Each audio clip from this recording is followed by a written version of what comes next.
Welcome to episode 143, The Truths of Transracial Adoption, Evaluating Impact and Considerations for Care, featuring Jaclyn Skalnik, licensed clinical social worker.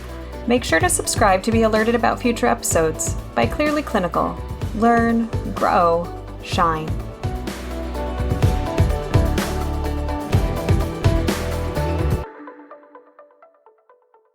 Hello to our listeners. My name is Beth Irias, and I am excited today to be talking about something I think really under-discussed and also very important.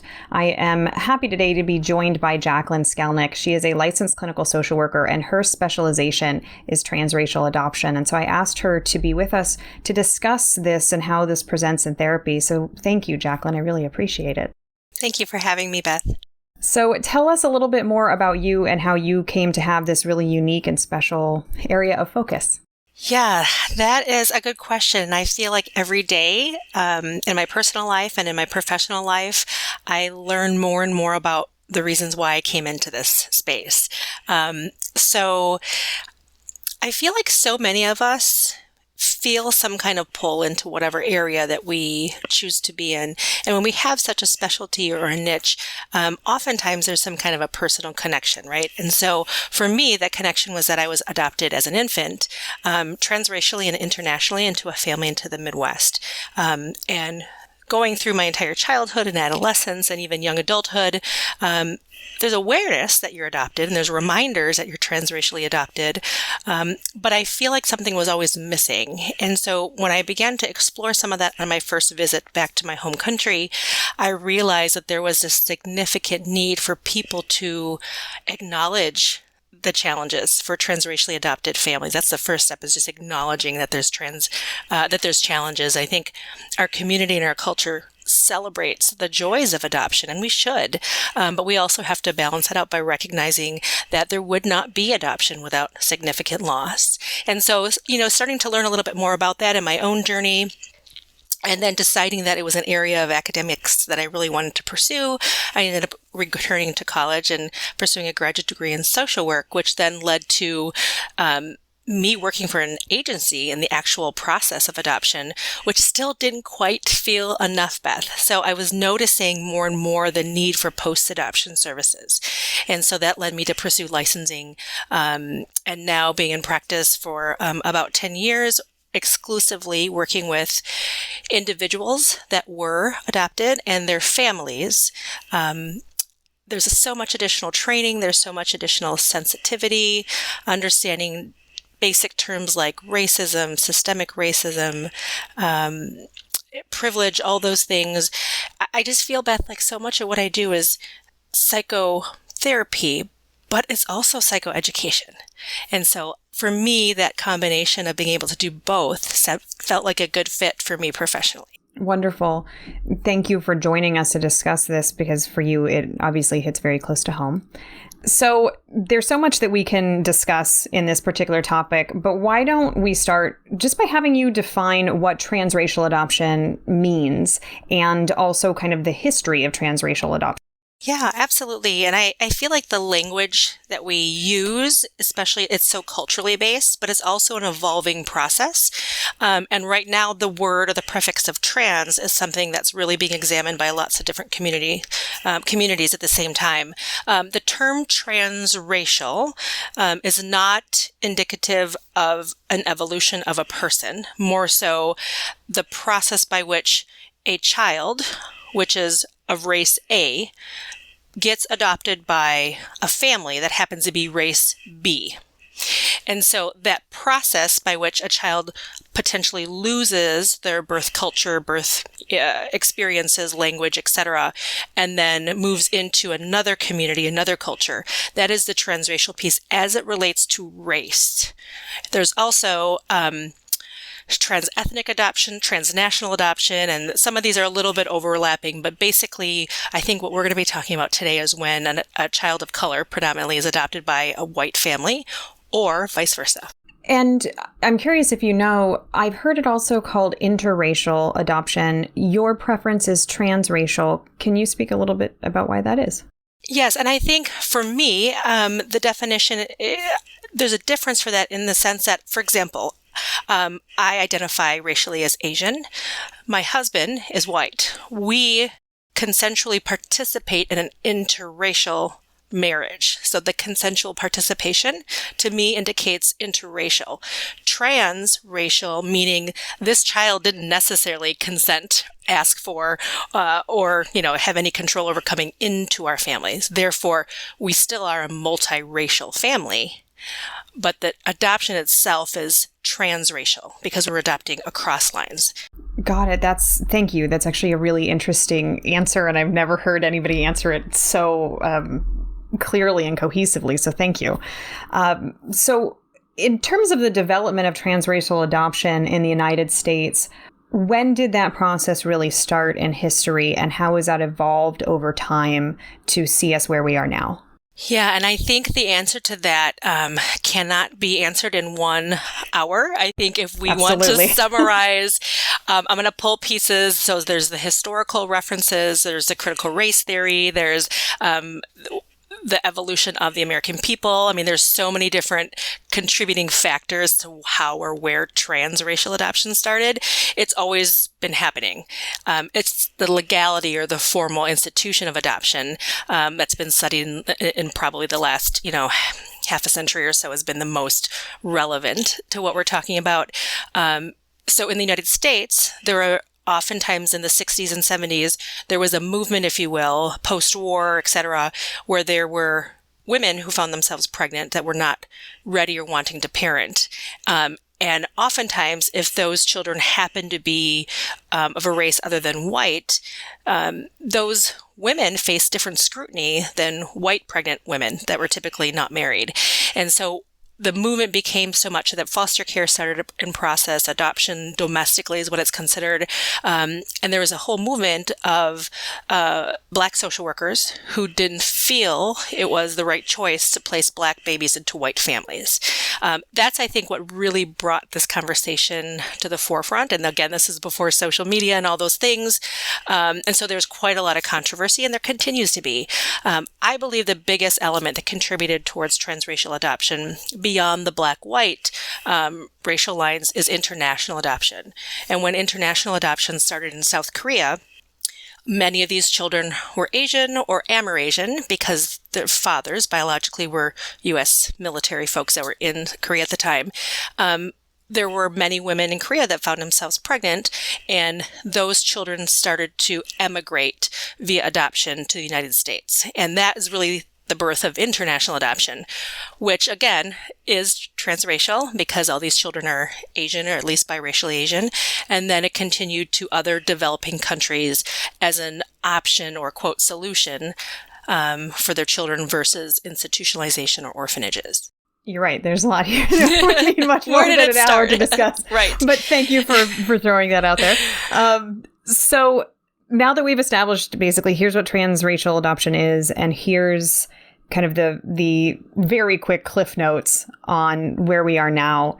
As you and I are talking about this, we are in the late summer of 2021, and there are now things out there that have increased awareness of this phenomenon. For example, the TV show This Is Us, that for many people, this may be their first exposure to what transracial adoption can look like. And for people who've watched this show, the evolution of Randall's awareness of what it meant to be adopted into a white family and this whole part of his identity. Can you speak to that identity development process? And is there any standard timeline that you've seen in your work of, if children are adopted within the first year of life, for example, here are some of the identity development markers that we see as they conceive and work through who they are as individuals? Right. I'm so glad that you brought up that series, This Is Us, because you're right. I think it's the first commercialized acceptance of transracial adoption. And everyone is going to be critical of how people do certain things or portray certain situations in society. As an adopted transracially person and an adoption therapist, I'm very pleased with how this show has really portrayed the good, the bad, and everything in between. I think sometimes sensationalistically we focus on one or the other. But I feel like they really did cover a lot of the pieces in a way that it's not as threatening. And I think that's the key. When we're talking about race in general, if we want to promote awareness and inclusivity, we have to present the topic in a way that doesn't make other people feel threatened. And in my line of work, it's the white adoptive parents that oftentimes have that vulnerability, or what I call fragility. And so when we're looking at what are some of these markers of a child maybe struggling with identity or working towards exploration of that, it really starts well before the child can even verbalize what that feels like. It really has to begin with the adopting parents. I believe it is their responsibility to provide opportunities and resources to their transracially adopted child to learn about their birthright. And the key word there is learn. I think when we are born into families, we sort of learn by osmosis and by observation. It just becomes second nature. It's how we function. But when we're talking about transplanting a child from one race or one country to another, that process has to be intentional. And so the adoptive parents, it falls on them to make sure that that's happening. And what we've seen is that when that doesn't happen, that typical developmental stage of adolescence for any human being becomes exponentially more complex when someone is exploring who they are and what people expect them to be and coming to that place of accepting and being comfortable in our own skin. So some of those things may look like having an identity crisis. It may look like being opposed to interacting with anyone that looks like them, which sounds a little bit counterintuitive. But the reality of that is that some transracially adopted teens who haven't had exposure, who haven't had opportunities to come into relationship with people that look like them, they fear them because they don't know how to relate to them.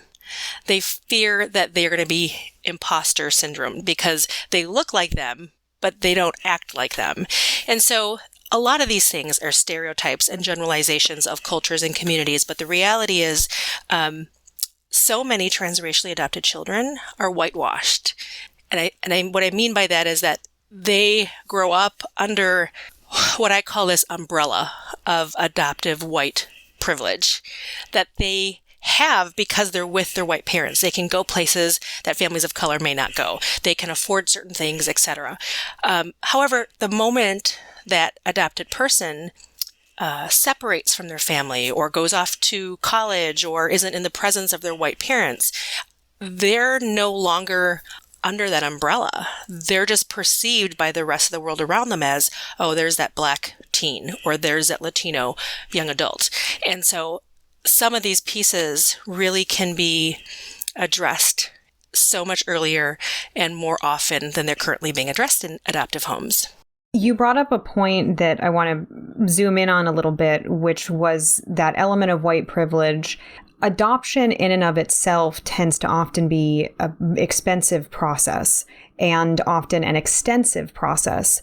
In your experience and also in the research, if you know, is that a huge part of this phenomenon that you have white families of privilege with financial means saying, okay, like this is an opportunity for me to take a child into my home and to have the family that I've envisioned, but then it leaves this blind spot because there may be a huge disconnect, and often is in transracial adoption, from where the child came from and the opportunities that they may have had in their home country and then what they have here in the United States. Yeah, the financial and the socioeconomic systems that are in place in these adoptions that we're talking about play a huge, huge role. Just like anything, money plays a huge role.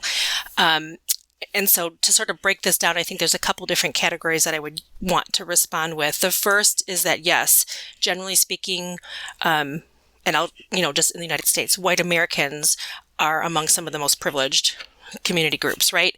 And so that means financially, that means education access, that means resources, all kinds of things. So in that situation, that is why it's the majority of transracial adoptions are white parents to kids of color. Another component that people are afraid to talk about is the Christian movement of adopting orphans, which I also call the white savior mentality, which can be really harmful. Really harmful. I think it's done with well intentions. However, being called by a higher power or feeling like this is something you should do are not enough reasons for motivations to adopt a child of color or adopt a child internationally. Another important component that comes to mind is that there's infertility. Infertility is one of the leading factors to why adults consider adoption. And this is not going to be the popular response, but oftentimes there's a sense of entitlement that comes not just with privilege, but with the white adult that has also experienced significant loss and or infertility. There's this entitlement that they have the right to become a parent. All those emotions aside, oftentimes if you have those elements, you have the money, you have the resources, you have the entitlement, you have all these things, adoption is one of the last options for so many families, not all families, but so many. And so that part, of course, is not for discussion. I think adoption can be a solution for a problem. It's not the only. But the other piece that I have always struggled with, Beth, is there are families across the world and in our own country that are struggling to provide for their children. If a family can spend, or if a pre-adoptive family can spend upwards of $50,000 to adopt that child, why isn't there a system in place that those funds can be funneled in a way to help preserve that family, help protect that child so they can stay in their natural environment, help that single mom or that widowed parent or whatever the situation is with resources so that there isn't this separation. I think ultimately that should be the goal. Ultimately, I should be out of a job. But the reality is that this solution to this problem is something that also makes people feel good. And the consensus is that, wow, these adopted kids are so lucky. And wow, these kids have all these opportunities because now they're under the white umbrella of privilege. And to a certain extent, they're not wrong, Beth. But the recognition that these kids are not lucky. These kids went through some of the most traumatic losses that any human being can go through to get to the place of adoption. In particular, transracial adoption. They lose so much more than just family. They lose culture and food and music and history and language and identity and customs. None of those things can be replaced. Adoption does replace those things, but it doesn't restore what's lost. Thank you for being willing to talk about this side of it, especially with your lived experience. So just thank you for the intimacy involved in this conversation and the vulnerability. There is only so much you and I can cover in an hour. Tell me more about the cultural, the identity development impacts of being adopted in general, but then that additional layer of being transracially adopted and what we see of how this affects somebody's trajectory when they're doing, I joke about Zoolander, which the younger folk probably haven't seen, but when Zoolander sits there going, "Who am I?" staring in the puddle, and you know that's a normal part of adolescent individuation and young adulthood, but how that trajectory is shifted with this additional consideration, number one, of adoption, then number two, the other layer of transracial adoption. Yeah, and that's exactly what it is. 2 layers beyond what we would consider typical developmental adolescent exploration. This reminds me of the number one most frequently asked question for me that I thought would end when I became an adult, but it continues, is where are you from? And that question for a transracially adopted person is fully loaded. And in fact, if we're all being honest, somewhat triggering because number one, it reminds me that I'm not viewed as an American citizen.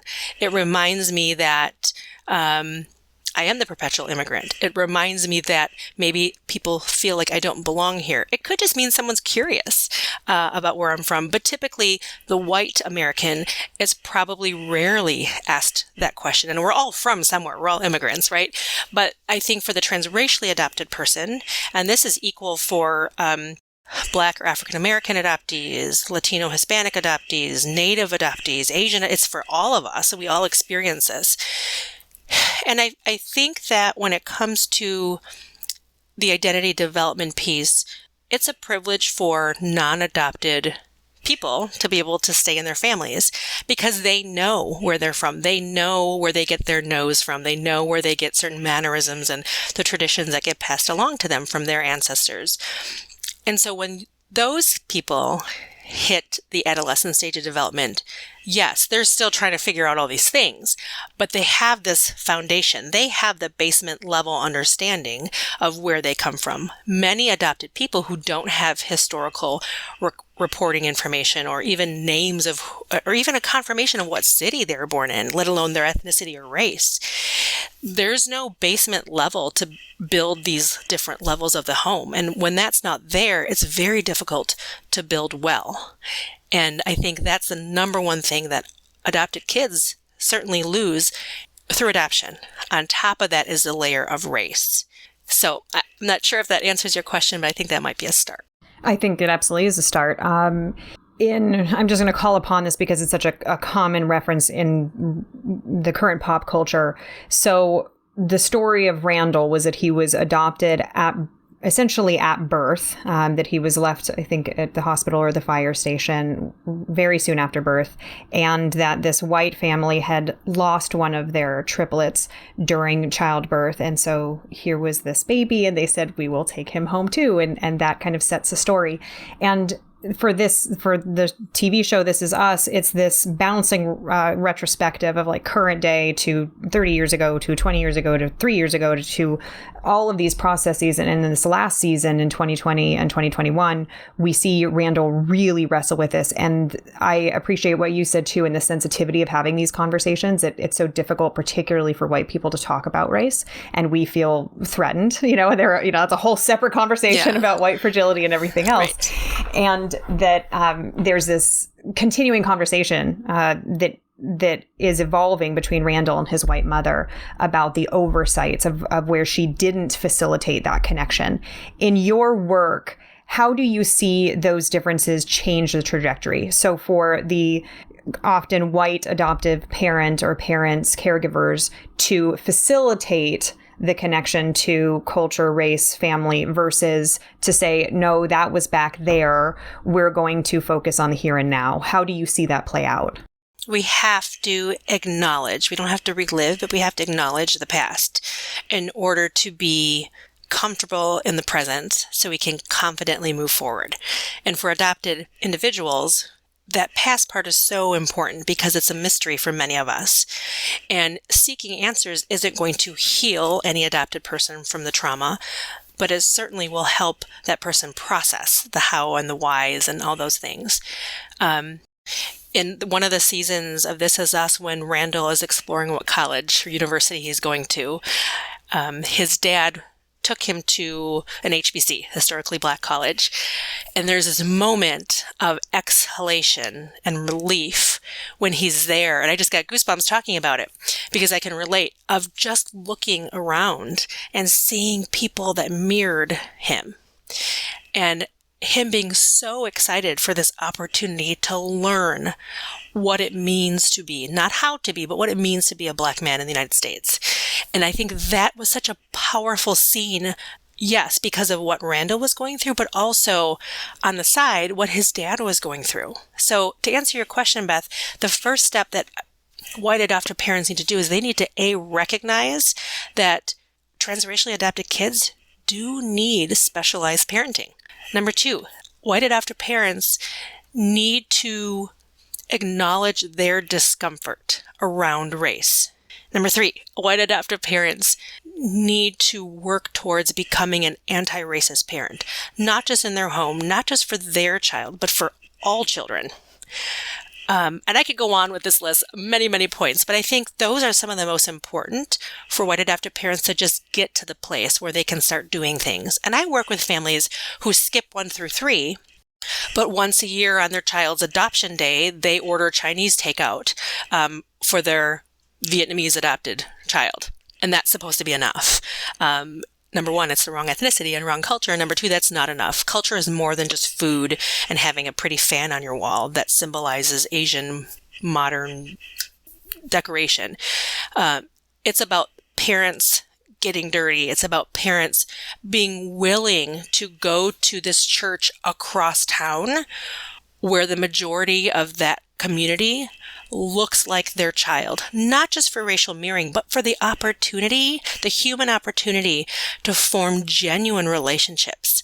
So that child grows up not just in their white family, but in their white family who also has meaningful relationships with people that look like them. Because not only is that good for the child growing up, but you are now fostering relationships where that child, when they're 16, can turn to Mr. Robinson from church, who can tell him what DWB is, so that Black young man can understand driving while Black and what they need to do if they're being profiled. Those things can't be taught by their white parents, no matter how well-intentioned they are. That statement itself can be really triggering, Beth, for white adoptive parents. And to be able to get them with support and compassion and empathy to a place where they can recognize, you're right, no matter how much I love this kiddo, I am not enough, and love is not enough. But what I need to do is use the resources that are around me, seek supports, because I'm comfortable knowing my own vulnerabilities and my own deficits, because all parents have them, not just transracially adopted parents. And the sooner we can get white adoptive parents to recognize what they need, that village, if you will, I think the better those kids can grow up in their own identity. From a statistical perspective, approximately United States of transracial adopted families, what percentage are white parents that have adopted non-white children? Probably or is it just 99%. A vast majority? Yeah. No, it's the vast it's just a majority. Very high majority. You know, in my 20 years of working in the adoption field, I think I've come across a handful of where one parent might be a member of the BIPOC community and the other is white. And then even less than a handful where both adopting parents are a race other than white. What's really interesting, Beth, is I was working once with a Black family. They identified as Black and they wanted to adopt from an Asian country. And it was interesting how much pushback they were given by the agency at the time. Why don't you adopt one of your own? There are so many Black kids here in foster care. Why aren't you adopting them? You can provide them with same race things that a lot of other white parents can't. And it made sense. It makes a lot of sense. But the double standard is that when a white family wants to adopt from an Asian country or another country, there's no pushback. So we have to look deeper at systemic racism, the institutions that are created, who created them, and the biases that are put on the people who have power, the people who make decisions, the people, social workers who approve home studies. And it's not to say, because more often than not, some listener or somebody will feel like they can say, well, any race of a parent would be better adopting this kid versus leaving them sit in an orphanage. That right there is the risk. Is it? Because the concept for a lot of people, entitled people in the West, most likely, is that you're adopted, therefore you have a better life. That is not a factual statement. The percentage of adopted individuals that are abused and neglected in their adoptive families is something that we don't talk about enough. And so what I like to say from a factual perspective is being adopted gives you a different life, not necessarily better. And if we can sit with that and recognize that, I mean, you think about the savior concept, that just kind of knocks you down a couple notches, right? Because realistically, and a lot of people are going to think this is negative, and trust me, I'm not anti-adoption. People will oftentimes say to me, is it bad to adopt? Am I doing this kid a disservice? And nobody can answer that, right? But the reality is we have to realize that when adults adopt, it is very selfish. It very much is, particularly for a family that doesn't have children yet. This is about what you want. Sure, we can mask it with, yes, but this child also needs a family, or we're doing this because this is the right thing to do, and we're called to care for orphans and blah, blah, blah. But the bottom line is none of these children have any input or control for the most part. I'm glad you bring up that point, because it's true of all parents. Mm-hmm. That this is absolutely, we can hide behind a lot of altruism. Right. And there's also this reality that we had kids because we wanted something out of having children, like whatever that was. And that is infinitely more complicated when you're talking about adoption. But I'm glad you bring up that point. to go back to something you'd mentioned, you talked about the rate of abuse within adopted families. Can you spend a little time talking about some of these statistics just to give a frame of reference of, relative to non-adopted or non-transracially adopted children, what are the rates of attempts for suicide, for example, or for depression, substance abuse? Can you speak to those differences? Because I think as clinicians, we have to start really zooming into that difference and appreciating that the playing field is different. Mm-hmm, absolutely. There are statistics, and you can't quote me on all the numbers specifically, but transracially adopted youth, so anyone under 18, are at a higher representation rate in mental health facilities than their non-adopted peers. A lot of that, of course, is due to identity. A lot of that, of course, is due to the traumatic loss that they experience. There's a book that I love, Dr. Bessel van der Kolk, The Body Keeps the Score, which I recommend to all adopting parents, that really emphasizes that we need to look at the loss that this child, as a trauma, that this child experienced, even if they can't verbally remember, even if it was before cognitive anything, even if it was right at birth, like Randall. These individuals still have body memory of the most traumatic human loss there is being separated from their biological mother. And so I think that when it comes to those numbers, they are more highly represented. Now, of course, that could be because adopting families are already connected to agencies and resources, so they know how to reach back. And it could also be because they are socioeconomically able to provide post-adoption services. But the reality is that it's 4 times more likely for an adopted person to attempt suicide than their non-adopted peers. That statistic is significant, because if we can acknowledge that that is a fact, which it is, if we can acknowledge that there are adopted people who attempt suicide on a daily basis, but it's not always reported, because if they're a minor and their parents don't want that information leaving their family, we don't hear about it. A lot of it has to do with depression and anxiety and not being felt, not being seen, not being understood. And the transracial adoptees in particular, who don't have access to their own communities. I mean, we think about how disconnected that must feel. I mean, as a white person walking into a room, you may not need to look around and survey who's there. As a person of color, I will tell you immediately within the first couple seconds, who are the other BIPOC members in this room? Who can I go to as an ally? Who might I feel safe with just based on physical features? The adopted transracial person does that all the time, and it's exhausting. It's exhausting. So if I can even imagine, thankfully, I grew up and my parents did provide me with a lot of racial resources. Not having that, how lonely must that feel like for that adopted person? How lonely must they feel and misunderstood to consider taking their own life?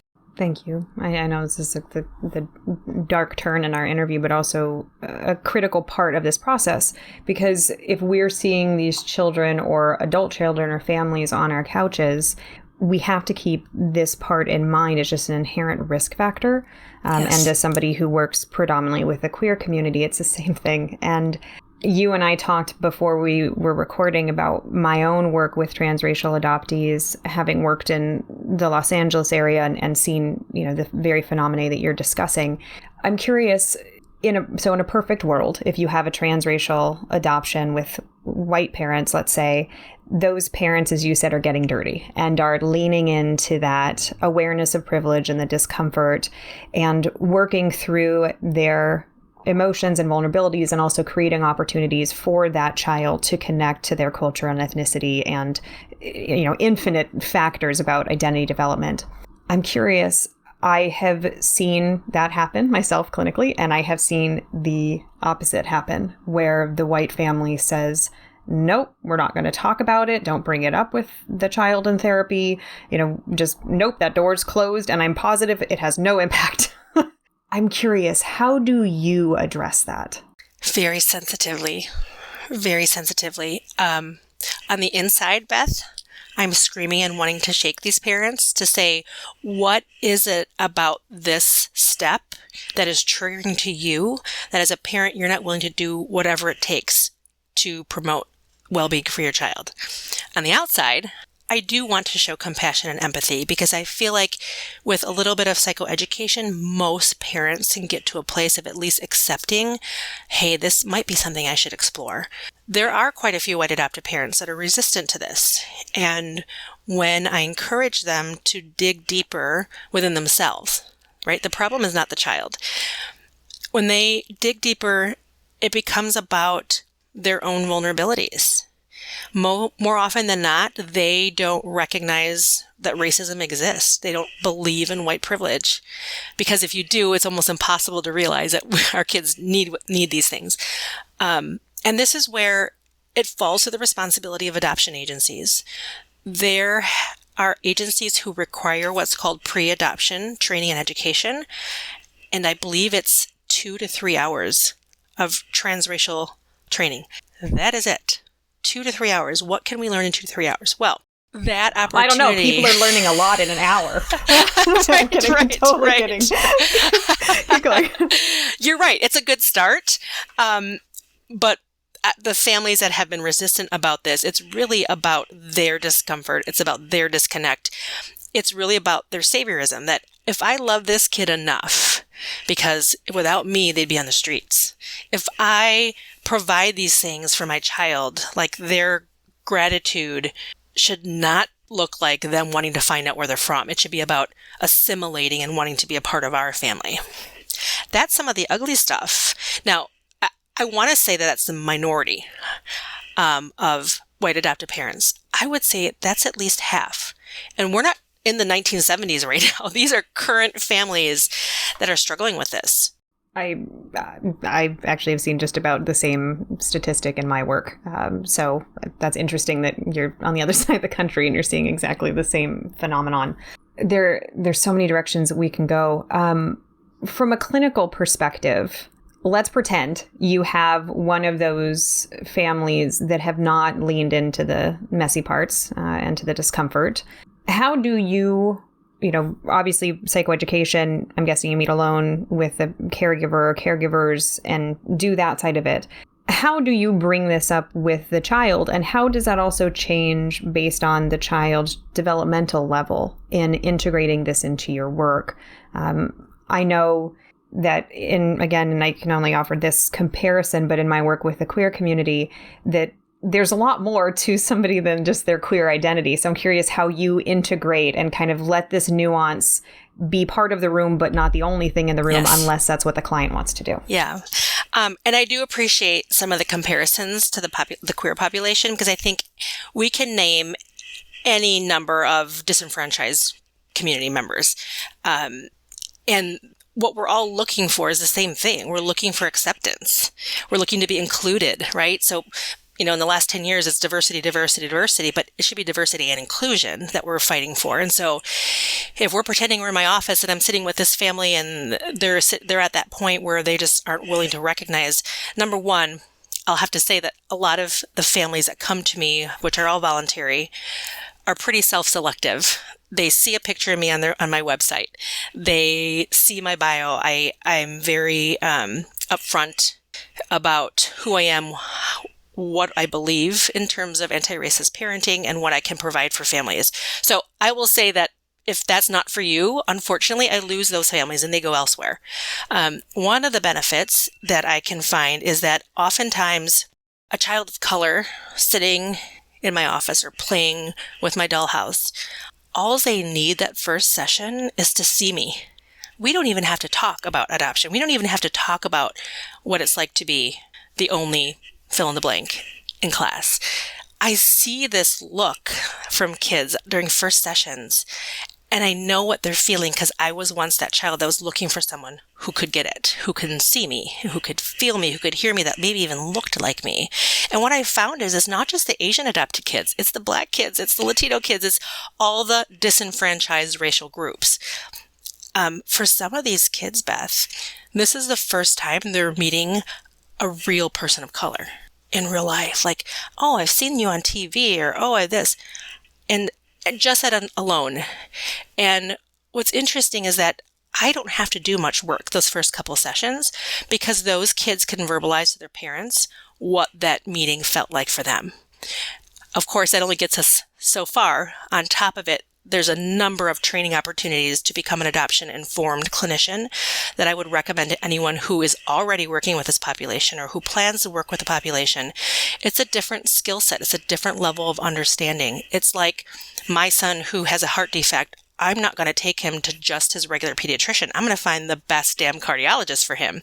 It's that same concept. And I think that for the parents who need to hear that, for the parents who need to see it, it's very easy for me to show them research, because a lot of parents want research-based information, of the statistics of suicide, of the young adult groups that I run for social support. The number of these kids who didn't have the racial exposure and opportunities growing up versus the ones that don't. Of course, there's going to be families that are still not interested, and those are the ones that I lose. They leave, and they go to a white therapist or to someone else that could really cheerlead for them. And my role is to advocate for the kids, not to cheerlead for parents. With children, how do you open that conversation, and how do you respond when the child does the, no, don't think about it. Oh, I don't notice. I'm just curious. I'm a firm believer in my practice. I will never correct, particularly a child. I will never correct somebody's response to a question. They say, how do you feel? Or what is it like? Because that's their experience. I want to honor that. But I do formulate in my mind very quickly the trajectory of, okay, but maybe we can consider these other perspectives, or this is where I marry a lot of my personal experience. When I was in middle school, I remember being the only kid who looked like this, and I was too embarrassed to talk about it. I didn't want to acknowledge how I felt. And maybe that's what you're dealing with, and maybe not. Maybe you're just not aware, or maybe it's just not important to you right now. And so just giving the child that space to either hold today or in the future. Sometimes the work I do is just planting the seed. I'll have a kiddo come in and be in complete denial and unwilling to talk about their race and how it plays into whatever they're experiencing. And I'll plant the seed, and I'll hear back from them or their parent 4, 5, 6, 7 years down the road. My kiddo just said that they wanted to come back and see you, right? So those are the pieces where I think talking to kids, giving them, I call it the menu of feelings, right? So if you only know, or if you're in your home, you've only been given permission to talk about adoption in this way, here's some other options. None of them are right, none of them are wrong, but I do feel like kids need to be taught how to name some of their emotions. It's hard for adults to name the feelings that we have. I can't even imagine kids these days with all the additional stressors and risks they have in their life with social media and et cetera. How do we talk about what we're feeling? And so that menu of feelings sometimes can be super helpful, because I'll hear things like, oh, wow, like, so that's an actual thing?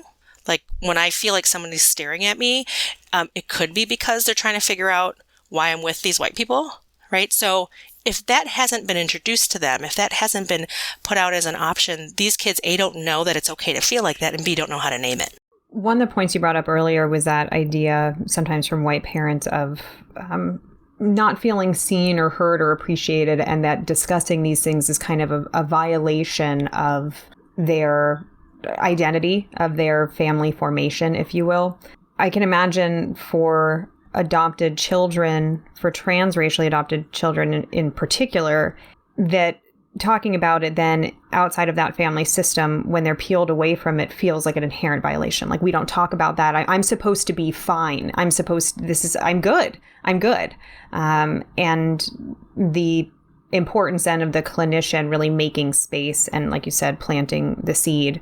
Knowing what you know, how would the ideal transracial adoption occur in terms of the training for the parents and the supports that you would have for a child? And this is just, let's say it's proceeding. This is what's happening. The family, the adoption agency, this is where we are.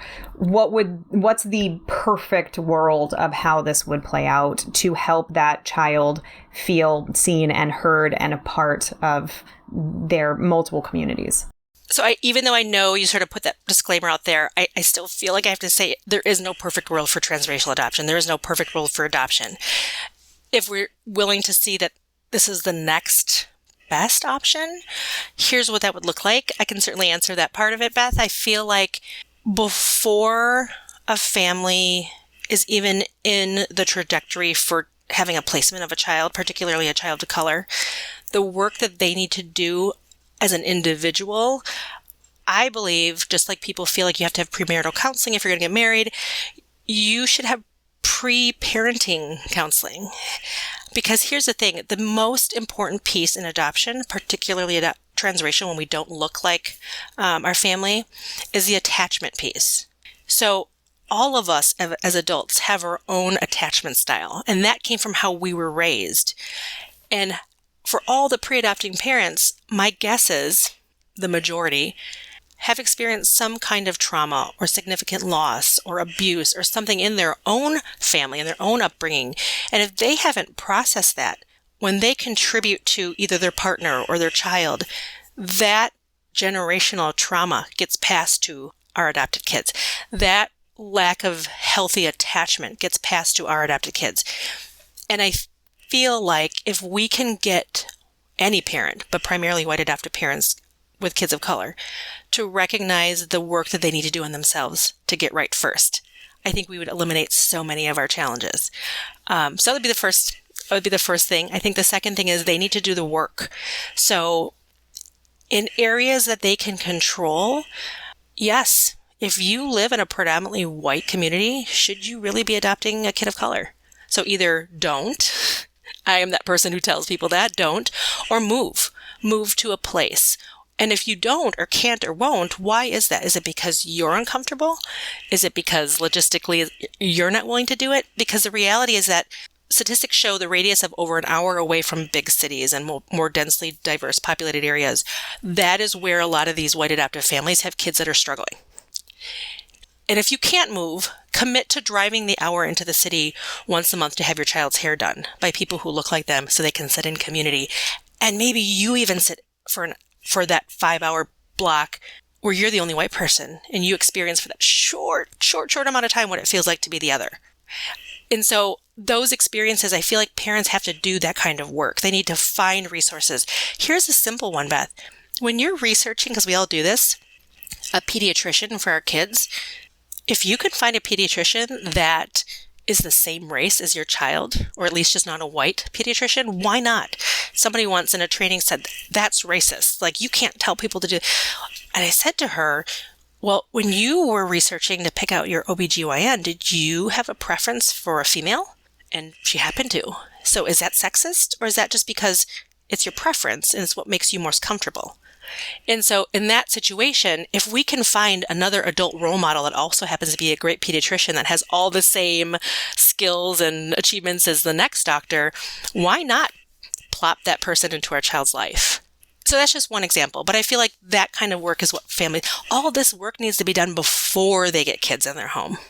Because once they get kids in their home, the priority shifts of what all parents' goals: keep our kids alive, keep them safe, teach them how to be good contributing members.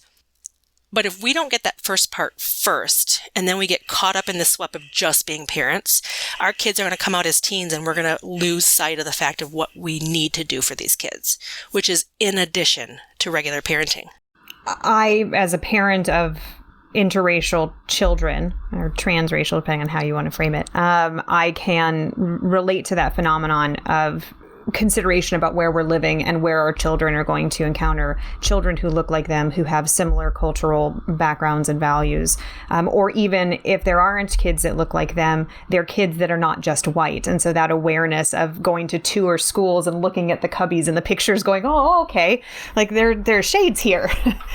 So I can relate with that. And I think it's a really interesting and important challenge that you just put out for white adoptive parents in this idea of, okay, well, if we're making the assumption that there's privilege and financial access here simply by nature of being involved in an international adoption, then what are we doing to use that privilege to create an environment that is going to be maximally supportive of this child? So thank you for that point. For white parents, it sounds like what you're saying is we want to get them in therapy. We want to have them read the books. What are the books? What are, like, I have some of the books on my bookcase right here. I'm looking at Parenting an Internationally Adopted Child. What are the books that you say, this is your homework? Right. So I can give anyone who wants to know an extensive extensive list of resources. That's the beauty of parenting in 2021, is that when my parents were parenting in the 70s, there was no books, there were no blogs, there were no experiences from adult adoptees to listen to. They did the best they could, and they did a lot of things right. But now there's no excuse for not having this information, for not having this knowledge. One of the most important books I recommend to families, even before adopting, is The Primal Wound by Nancy Verrier. It talks about that one impactful trauma that's primal. So being separated from the woman who conceived, grew, and kept you safe for however many months until you were earthside. And that concept is heavy, is so heavy for pre-adoptive parents. They're oftentimes not ready to read the book. But here's the thing, if you can't get through this book, there's a lot more work that you need to do before you can say, yes, we want to adopt. I also recommend that for adult adoptees to better understand and be able to feel like somebody can relate to what they're feeling and naming it. There are a number of blogs. My favorite is Harlow's Monkey. It's an unapologetic look at transracial adoption. And however I could get you these resources in writing, I could be happy to do that, Beth. Like I mentioned, The Body Keeps a Score by Dr. Bessel van der Kolk. There are multicultural and inclusive books on the market on Amazon and bookstores everywhere. And all you have to do today is Google transracial adoption books for kids, for parents, for adults. The other book that I highly recommend for or not a book. The other resource I highly recommend for parents is to take the time to listen to adult transracial adoptees. And today with social media, Instagram, TikTok, Facebook, there's all this information at our fingertips. Listen to us. We are the products of what you're consuming, right? And if something doesn't feel good, or if it's uncomfortable, or if you find yourself being defensive, sit with that and process that, because this could be your child one day. And so I think some of those pieces are the number one resource that I ask families to take a look at and consider before or even during their adoption. For people who are transracial adoptees, it sounds like, based on what you've said, that you really see this start to come to fruition, just this conflict once they hit their teen years. How does that play out, and how do you support that clinically, knowing that they're also considering their potentially gender, sexuality, socioeconomic status, interests, friend group, like drugs, like just all the things. Yeah. How do you make space for that in therapy? Because as you've already said and alluded to, I mean, there's this primal wound, so much grief, and that's really probably the time you're really seeing it bubble up. I think the two most common points of entry of people that reach out for therapy is the pre-adolescent to adolescent stage, which you're talking about, because, gosh, it is so hard to be an adolescent today. And then the coming of age into adulthood. So maybe that early, mid, late 20s, or someone who's considering having a child themselves and feeling what that feels like for them. And being able to do that, in particular for the younger kids, it almost feels like these kids are able to exhale in an emotional connection that they've not had before. And what that looks like, Beth, is me just being able to acknowledge, like, it must be really hard to do this. It must be, it's really normal to think about your biological mother. What do you do when you have those feelings? Because sometimes those are conversations that aren't had at home. Or if they are, because there are a lot of great white adoptive parents who do initiate these conversations just out of their own normalcy. A lot of adopted kids have loyalty challenges, and they don't want to talk to their adoptive parents about their feelings about their biological parents because they don't want to hurt their adoptive parents' feelings. So acknowledging that these things are there and that they're normal and it's healthy. Just because you're thinking about your birth family doesn't mean you don't love, like the whole mutually exclusive concept. It's not or, it's and. I can love my adoptive family and grieve my biological family. So giving kids permission is basically how that's done. It is okay for you to have these feelings. It is okay to come here and talk about them. At some point, I want you to feel empowered to be able to share pieces of this when you're ready with your family. And so I think from that perspective, jumping into that identity stuff, letting kids know, just like in any other disenfranchised population, what they're feeling is theirs. And you're here for it. You're here to support it. You're not here to tell them what to do, but you're there to hold them space-wise. For clinicians who are listening and going, oh yes, we talked about some points that are important and I need to learn more. Where do you send them, and what does the perfect world look like for their own training and professional development? So, like anything else, there are going to be different opinions on all the different options that are out there. Prior to this past year, there hasn't been any accredited training for clinicians to become adoption competent. The most recent one that did get accredited is through the Center for Adoption Support and Education, CASE. It's called TAC, Training for Adoption Competency. And this is an entire curriculum that's put together for clinicians, or for people who are already clinicians, to become what they call adoption competent. I sometimes struggle with that competent word. I prefer to say adoption aware, adoption informed, because I don't know that any of us can ever fully be competent because everything is so fluid. Right. Exactly. So I think that is one of the first places to start. There's a lot of independent learning and opportunities online for whether it's CU credits, listening to podcasts like this, getting all other information, just like anytime we're interested in anything, to just absorb as much as we can. Again, listening to adult adoptee voices, good, the bad, and the ugly, getting the training, going to the trauma-specific trainings. A lot of adoption therapists need to make that transition to realize that this is very similar to trauma-informed therapy, that if we treat the adoption or life before adoption as the traumatic event or the ongoing trauma, then I think that's half the battle. Along those lines, I can hear this colliding with the adverse childhood experiences study. Is adoption an inherent ACE? And then in your eyes, is transracial adoption the inherent ACE layered on top of it? The short answer is yes, in my opinion. It is. And the primary reason for that, if I could just explain real quickly, Beth, is when you look through those questions or the assessment process, if we have to answer one or more of those questions with, I don't know, but it's possible, because we don't always know what happens before adoption to that child. We don't know what happens in orphanages. So yes, from that perspective, the number one trauma that any human can experience has happened to these kids already. Yeah. I could sit here for so long and talk with you about this. I'm so appreciative and grateful for myself and what you've taught me, also for what you're sharing with our listeners. And I think your voice is so important to shed light on this and to lean in, to encourage all of us, particularly as white clinicians, to lean into our discomfort, our privilege, our awareness of how then we're working in the room with a child who is phenotypically different than we are and what the implications are. So let me start just by thanking you again. For our listeners that want to learn more about you and about your work, how do they do that, and how they get in touch with you? Thank you so much for having me and for thinking that this is, and acknowledging this is such an important topic that a lot of us want to talk about, but we don't always have the courage to talk about.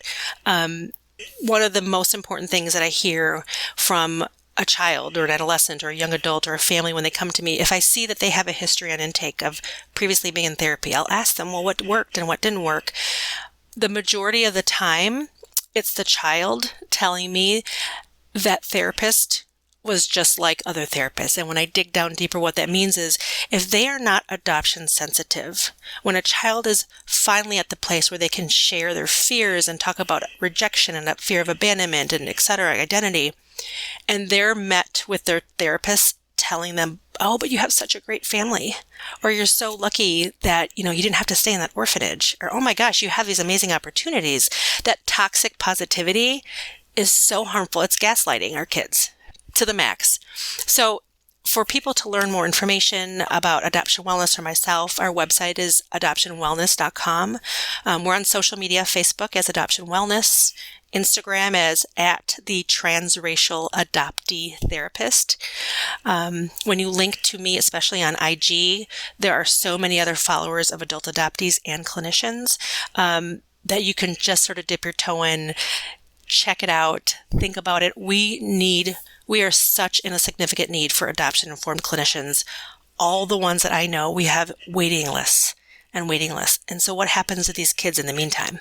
Well, thank you again. What a service you've done, not only for us today, but also for all of these families that have your expertise and your heart to care for them and assist them. So thank you again, Jaclyn. And for people who want to get in touch with you, what is your email address?